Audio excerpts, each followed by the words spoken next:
الحمد لله والصلاة والسلام على نبينا محمد وعلى آله وصحبه ومن تبعهم بإحسان إلى يوم الدين.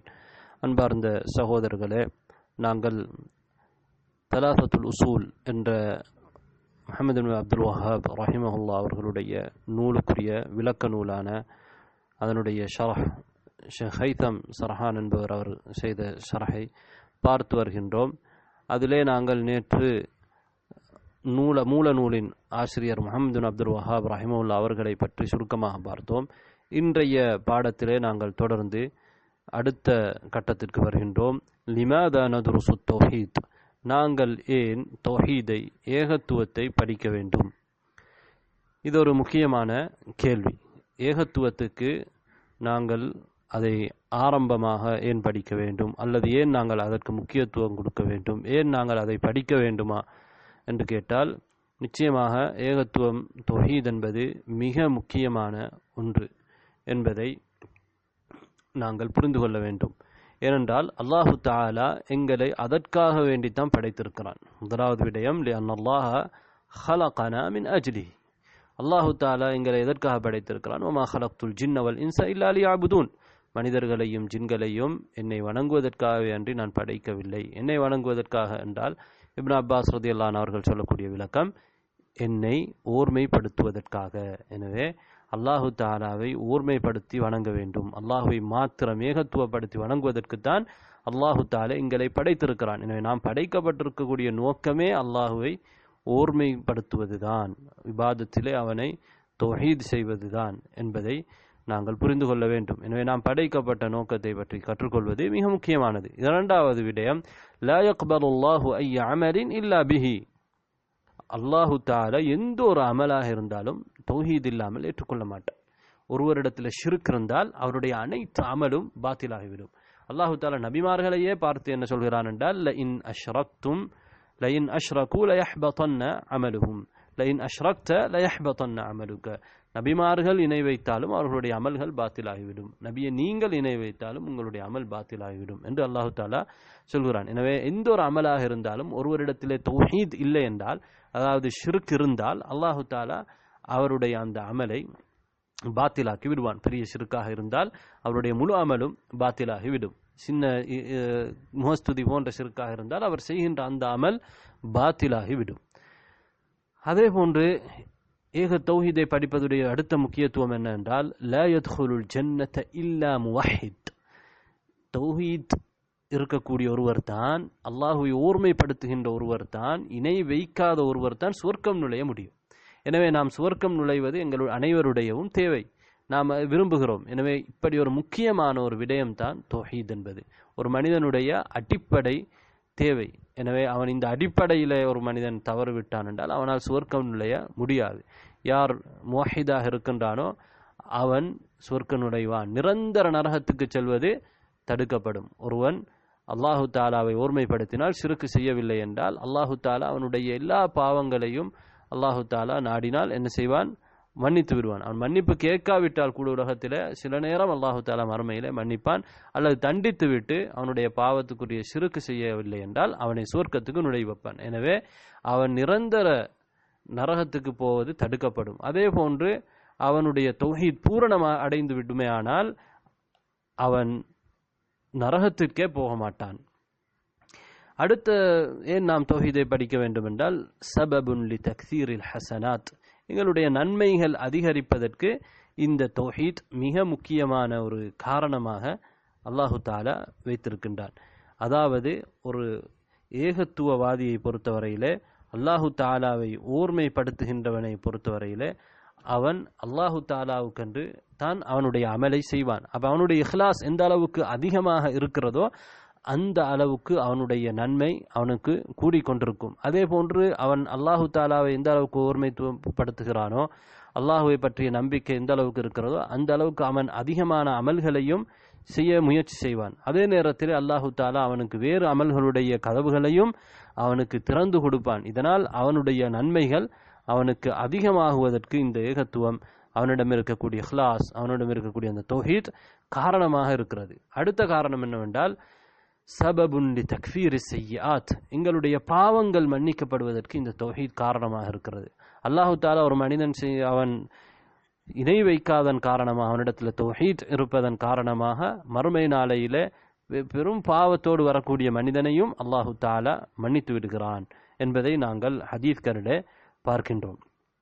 அதேபோன்று சபபுன் லில் ஹிதாயத்தி வஸ்திக்ராரில் அம்ன், இந்த ஏகத்துவத்தை நாங்கள் படிப்பது ஹிதாயத்துக்கு ஒரு காரணமாக இருக்கிறது. அல்லாஹு தஆலாவுடைய நேர்வழி எங்களுக்கு கிடைப்பதற்கு காரணமாக இருக்கிறது. அதே போன்று அல்லாஹுடைய பாதுகாப்பும் எங்களுக்கு கிடைக்கிறது. இதை அல்லாஹு தஆலா குர்ஆனிலே சொல்லி இருக்கிறான். அல்லதீன ஆமனு வலம் யல்பிசு ஈமானஹும் பிதுல்மின் உலாயிக லஹுமுல் அம்னு வஹும் முஹ்ததூன், எவர்கள் ஈமான் கொண்டு அவர்களுடைய ஈமானை அநியாயத்தோடு கலக்கவில்லையோ, அல்லாஹ் அநியாயம் என்று இங்கே சொல்வது ஷிர்க், இணை வைத்தல்.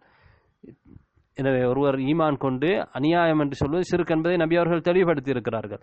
எனவே யார் தன்னுடைய ஈமானை ஷிர்க்கோடு கலக்கவில்லையோ, உண்மையான ஒரு ஏகத்துவவாதியாக அவர் இருந்தாரோ, அல்லாஹுவை ஓர்மைப்படுத்துவதிலே உறுதியாக இருந்தாரோ, உலாயிக லஹுமுல் அம்ன், அவர்களுக்கு அல்லாஹுடைய அம்ன் இருக்கிறது, அம்ன் பாதுகாப்பு இருக்கிறது. வஹும் முஹ்ததூன், அவர்கள் நேர்வழி பெற்றவர்கள் என்று அல்லாஹு தஆலா குர்ஆனில் சொல்கிறான். எனவே அவர்களுக்கு அல்லாஹ்வுடைய நேர்வழி இருக்கிறது. அல்லாஹு தஆலா நிறைய அவர்களுக்கு வழிகாட்டுவான். எந்த அளவுக்கு ஒரு இடத்துல ஏகத்துவம் இருக்கிறதோ அந்த அளவுக்கு அவர்களுக்கு வழிகாட்டுவான். அவருக்கு அச்சமற்ற தன்மை இருக்கிற அம்ன் இருக்கிறது. அம்ன் என்பது பாதுகாப்பு, அச்சமற்ற தன்மை. அவர் மரணிக்கின்ற பொழுது, அதே போன்று கபரிலே மறுமையிலே எல்லாம் ஒரு ஒரு ஏகத்துவவாதிக்கு அல்லாஹு தஆலா அச்சமற்ற தன்மையை கொடுக்கின்றான்.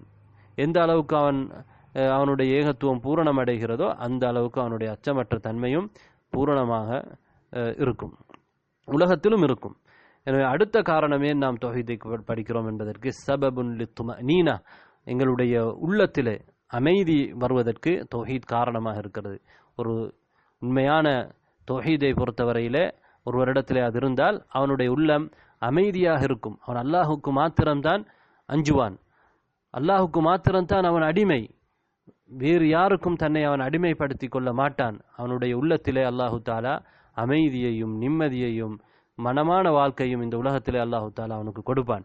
அதே போன்று சபபுன் லி ஷஃபாஅத்தின் நபி ஸல்லல்லாஹு அலைஹி வஸல்லம், நபி ஸல்லல்லாஹு அலைஹி வஸல்லம் அவர்களுடைய ஷஃபாஅத்துக்கு இது காரணமாக இருக்கிறது. நாளை மறுமை நாளையிலே நபி ஸல்லல்லாஹு அலைஹி வஸல்லம் அவர்களுடைய ஷஃபாஅத்துக்கு மிக தகுதியானவர்கள் யாரென்றால், இந்த ஏகத்துவத்தை சரியான முறையிலே நிறைவேற்றக்கூடியவர்கள் யார். லா இலாஹ இல்லல்லாஹ் என்று தூய்மையான உள்ளத்தோடு, ஹாலிசம் மின் கல்பிஹி, தன்னுடைய உள்ளத்திலிருந்து இஹ்லாஸோடு யார் சொல்கிறாரோ அவர்தான் நபியுடைய ஷஃபாஅத்திலே மிகவும் சந்தோஷப்படக்கூடியவர் என்று நபி அவர்கள் சொல்லி இருக்கிறார்கள். எனவே இதன் அடிப்படையிலே நிறைய பயன்கள் இந்த ஏகத்துவத்திற்கு இருக்கிறது. ஒருவருடைய ஏகத்துவம் எந்த அளவுக்கு ஆழமாக அவரிடத்தில் இருக்கிறதோ அந்த அளவுக்கு அவருக்கு நிறைய பயன்கள் இருக்கிறது. அந்த பயன்களின் சில பயன்களை தான் நூலாசிரியர் இங்கே குறிப்பிட்டிருக்கின்றார், அதாவது விளக்க உரையிலே குறிப்பிட்டிருக்கின்றார்.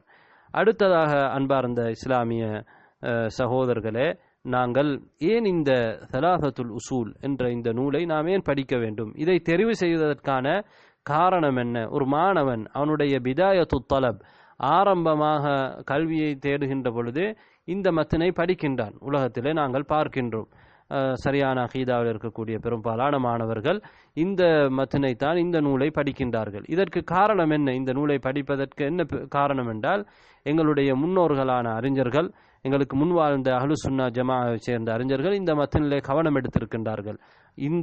இந்த நூலை அவர்கள் படித்திருக்கின்றார்கள். காரணம் என்ன?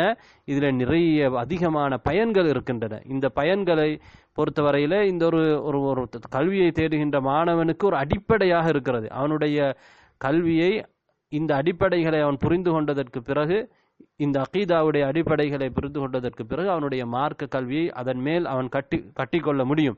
எனவே ஒரு மனிதனுக்கு அடிப்படை அவனுடைய அகீதா. எனவே அந்த அறிஞர்கள் அதனால் தான் இந்த புத்தகத்திலே கவனம் எடுத்து இந்த புத்தகத்தை மாணவர்களுக்கு கற்றுக் கொடுத்திருக்கிறார்கள். எனவே அவர்களுடைய வழியை நாங்களும் பின்பற்றுகிறோம். அவர்களுடைய வழியிலே சென்று இந்த புத்தகத்தை நாங்கள் கற்கிறோம். அதே போன்று இந்த புத்தகம் பொதுமக்களுக்கும் மிக முக்கியமான ஒரு புத்தகம், ஸலாஸத்துல் உசூல் என்பது.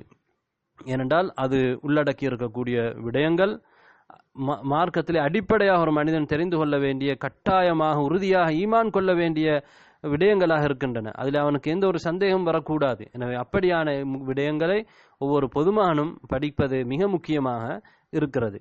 அதே போன்று அன்பார்ந்த இஸ்லாமிய சகோதரர்களை, அடுத்த விடயம் என்ன சொல்கிறார் என்றால், இந்த நூல், இந்த சலாசத்துல் உசூல் என்கின்ற நூலும், அதே போன்று ஷேகுல் இஸ்லாம் முஹம்மது அப்துல் வஹாப் ரஹிமவுல்லா அவர்களுக்கு இன்னும் பல நூல்கள் இருக்கின்றன. கிதாபு தௌஹீத், கஷ்ஃபு ஷுபஹாத், இது போன்ற பல நூல்கள் இருக்கின்றன. அல் கவாயிதுல் அர்பா. இந்த நூல்களுடைய தனித்துவத்தை பற்றி இங்கே விளக்க உரையிலே விளக்காசிரியர் சொல்கிறார். அதில் அவர் என்ன சொல்கிறார் என்றால், இவருடைய இந்த முஹம்மது அப்துல் வஹாப் ரஹிமவுல்லா அவருடைய நூல்களை பொறுத்தவரை அதில் அஸ்ஸுஹூலத்து வல் வுதூஹ், அதில் அது இலகுவாக இருக்கும், தெளிவான வார்த்தைகளாக இருக்கும். மிக கடினமான வார்த்தைகளை கொண்டதாக, ஆழமான இலக்கிய நடையில் எழுதப்பட்டிருக்க மாட்டார், மிக இலகுவானதாக இருக்கும். அதே போன்று திக்ருல் மசாயில் மக்ரூனத்தன் பித்தலீல், ஒரு விடயத்தை சொல்லுகின்ற பொழுது, மார்க்கத்துடைய சட்டதிட்டங்களை மசாலாக்களை சொல்கின்ற பொழுது ஆதாரத்தோடு சொல்லியிருப்பதை நீங்கள் அவருடைய நூல்களிலே பார்க்கலாம். மூன்றாவது விடயம், மஸ்அலாக்களை என்ன செய்வார்கள், ஒன்று திரட்டி அதை ஒழுங்குபடுத்துவார்கள், தர்த்தீப் பண்ணுவார்கள். தர்த்தீப் பண்ணி அதற்கு இலக்கமிட்டு சொல்வார்கள். முதலாவது இது, இரண்டாவது இரண்டு, மூன்றாவது இது என்று ஒரு ஒழுங்குபடுத்தி இலகுவான ஒரு நடையிலே சொல்லிவிட்டு அதற்கு பிறகு அதை தெளிவுபடுத்துவதற்கு, அதற்குரிய ஆதாரங்களை சொல்லுவதற்கு ஆரம்பிப்பார்கள். இது அவர்களுடைய நடையாக இருக்கிறது. அதே போன்று அவருடைய நூல்களில் இருக்கக்கூடிய இன்னொரு தனித்துவம் என்னவென்றால், அல் இக்ஸாரு மின துஆ இலல் காரி வல் முஸ்தமிஇ லிமுஅல்லஃபாத்திஹி, அவருடைய நூல்களை வாசிக்கக்கூடியவருக்கும் அதே போன்று அதை செவிமடுப்பவருக்கும் அதிகமாக துஆ கேட்பார். இடையிலே ரஹிமக்கல்லாஹ், அல்லாஹ் உனக்கு ரஹ்மத் செய்வானாக, அல்லாஹ் அர்ஷதக்கல்லாஹு லிதாஅத்திஹி, அல்லாஹு தஆலா அவனை வழிபடுவதற்கு உனக்கு வழிகாட்டுவானா, இப்படி அதிகமாக நூலாசிரியர் அவர்கள் பிரார்த்தனை செய்வார்கள். இது அவருடைய நூல்களில் இருக்கக்கூடிய தனித்துவமான அம்சங்கள். அடுத்த விடயம் என்னவென்றால், இந்த ஸலாஸத்துல் உசூல் என்றால் என்ன? மூன்று அடிப்படைகள் என்று சொல்வது எவை? மூன்று அடிப்படைகள் என்பது இந்த நூலுடைய பெயர். என்ன அந்த மூன்று அடிப்படைகள் என்றால், ஒரு மனிதன் மௌத்தானதற்கு பிறகு கபரிலே அவன் மூன்று கேள்விகள் கேட்கப்படுவான். இதுதான் சுருக்கமாக இந்த மூன்று அடிப்படைகள் என்பது. என்ன மூன்று கேள்வி கேட்கப்படுவான்? மன் ரப்புக, உன்னுடைய ரப்பு யார்? மா தீனுக, உன்னுடைய தீன் மார்க்கம் எது? மன் நபியுக, உன்னுடைய நபி யார்? இந்த மூன்று கேள்விகளை வைத்துத்தான் இங்க ஸலாஸத்துல் உசூல், மூன்று அடிப்படைகள் அல்லது அல் உசூலு ஸலாஸா என்று அழைக்கப்படுகின்றன. இதை விவரிப்பதற்கு தான் இந்த நூலாசிரியர் இந்த புத்தகத்தை எழுதியிருக்கிறார். சரி, இந்த புத்தகத்தை நாங்கள் படிப்பதனால் எங்களுக்கு கிடைக்கக்கூடிய பயன்கள் தான் என்ன என்று கேட்டால், உண்மையிலே ஒரு மனிதன் இந்த மூன்று அடிப்படையையும் கற்றுக்கொண்டால், இந்த மூன்று அடிப்படை என்பது அவன் கபரிலே கேட்கப்படுகின்ற கேள்வி, அல்லாஹ்வை பற்றியும் தீனுல் இஸ்லாத்தை பற்றியும் முஹம்மது ஸல்லல்லாஹு அலைஹி வஸல்லம் அவர்களை பற்றியும் ஒருவன் கற்றுக்கொண்டால், அதே போன்று அவன் கற்றுக்கொள்வது மட்டுமல்ல, அதை அவன் வாழ்க்கையில எடுத்து நடக்க வேண்டும். எடுத்து நடந்து அதன் பக்கம் மக்களை மற்றவர்களுக்கும் அதை கற்றுக் கொடுத்து அல்லது அதன் பக்கம் மக்களை அழைத்தால், அதனால் வருகின்ற சோதனைகளின் போது, கஷ்டங்களின் பொழுது அவன் பொறுமை செய்தால், எதிலே பொறுமை வரும் வேண்டும்? அந்த மார்க்கத்தை படிப்பதிலே அவனுக்கு பொறுமை தேவை. அதை தன்னுடைய வாழ்க்கையில எடுத்து நடப்பதிலே, அமல் செய்வதிலே அவனுக்கு பொறுமை தேவை. அதன் பக்கம் மக்களை அழைப்பது, பிரச்சாரம் செய்வது, அதை மற்றவர்களுக்கு கற்றுக் கொடுப்பது, இதிலே அவனுக்கு பொறுமை தேவை. இந்த மூன்று விடயங்களும் அவன் பொறுமையும் செய்தால், அவன் நாளை மறுமையிலே கபரிலே கேட்கப்படுகின்ற அந்த கேள்விகளுக்கு இலகுவாக பதில் சொல்வான். எனவே நாளை மறுமையிலே நாங்கள் கபரிலே நாங்கள் பாடமாக்கி செல்ல முடியாது. அங்கே அல்லாஹு தாலா யாருக்கு தௌஃபீக் செய்வான் என்றால், உண்மையிலே இந்த அல்லாஹுவை பற்றி யார் அதிகமாக தெரிந்து கொள்கிறார்களோ, அல்லாஹுடைய மார்க்கத்தை பற்றி யார் தெளிவாக படிக்கின்றாரோ, அதை எடுத்து நடக்கின்றாரோ, அதே போன்று நபி அவர்களை பற்றியும் யார் தெளிவாக தெரிந்து படித்து எடுத்து நடந்து மற்றவர்களுக்கெல்லாம் பிரச்சாரம் செய்கின்றார்களோ, இந்த மூன்று அடிப்படைகள் அதே போன்று அதில் பொறுமையாக இருக்கின்றார்களோ, அவர்களுக்கு அல்லாஹு தாலா நாளை மறுமையிலே இலகுவாக அல்லது கபரிலே இலகுவாக அந்த கேள்விக்கு பதில் சொல்லக்கூடிய பாக்கியத்தை அல்லாஹு தாலா கொடுப்பான். நாங்கள் இங்கே மனப்பாடம் செய்துவிட்டு அங்கே சென்று செல்லலாம் என்றால் அது முடியாது. நாங்கள் எங்களுடைய வாழ்க்கையிலே அதை எடுத்து நடக்க வேண்டும். எனவே நாம் இந்த விடயங்களை, அடிப்படைகளை ஆழமாக தெளிவாக நாங்கள் படித்தால்தான், கற்றுக்கொண்டால்தான் அது எங்களுடைய உள்ளத்திலே பதிவாகி எங்களுடைய வாழ்க்கையிலே வந்து மற்றவர்களையும் நாங்கள் அதற்கு பக்கம் அழைக்கலாம், மற்றவர்களுக்கு சொல்லிக் கொடுக்கலாம். எனவே எல்லாம் வல்ல அல்லாஹு தாலா எங்களுக்கு அதற்குரிய தௌஃபீக்கை செய்வானாக.